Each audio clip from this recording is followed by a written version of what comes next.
Taulant Balla prishi qëllimisht seancën parlamentare me qëllim për të fshehur ligjet korruptive të saj dhe për t'u shmangur ligjeve të propozuara nga opozita që shkojnë për qytetarët. Konkretisht unë kisha paraqitur një projekt ligj në të cilin kërkoja që parat dhe pasuritë e konfiskuara nga kartelet e drogës në përputhje me direktivat e Bashkimit Evropian të përdoreshin në shërbim të shoqërisë. Siç e dini, kartelet e drogës pastrojnë paratë e tyre kryesisht në sektorin e ndërtimit dhe kjo ka sjellë një rritje eksponenciale të çmimeve të apartamenteve. Por jo vetëm. Injektimi i parave të drogës në ekonomi ka sjellë rritje të kostos së jetesës pa rritur standardin e jetesës për qytetarët.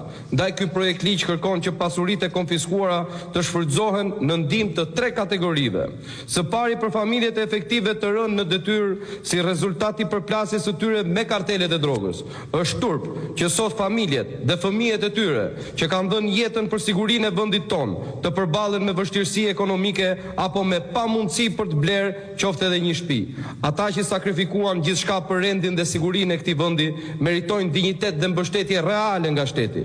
Së dyti, për familjet e qytetarëve të pafajshëm që kanë humbur jetën nga përplasjet e bandave kriminale, Shqipëria ka parë skena të dhimbshme, makabre, ku krimi është përplasur në mes të qyteteve dhe viktima kanë qenë njerëz të zakonshëm që nuk kishin asnjë lidhje me botën e krimit. Ktu kujtojmë me dhimbje zotin Bashkim Basha dhe bashorten e tij zonjën Flutra Basha, që humbën jetën në atë që njihet si masakra e Dobraçit, duke lënë pas familje të shkatruara dhe një dhimbje që nuk shuhet kurrë. Një tjetër histori që tronditi opinionin publik është ajo e të ndjerit Erion Çela, një djalë i ri që punonte kamarier dhe që gjatë turnit të tij, duke bërë thjesht punën për të siguruar jetesën, u vra nga plumbat e krimit. Ai nuk ishte pjesë e asnjë konflikti, por u bë viktimë e një realiteti të egur të sjellur këtu nga Edi Rama. Po ashtu nuk mund të harrohen Klodian Riza dhe Arben Hoxha, dy qytetarë të tjerë që mbeten të vrarë në atentatin në Memaliaj.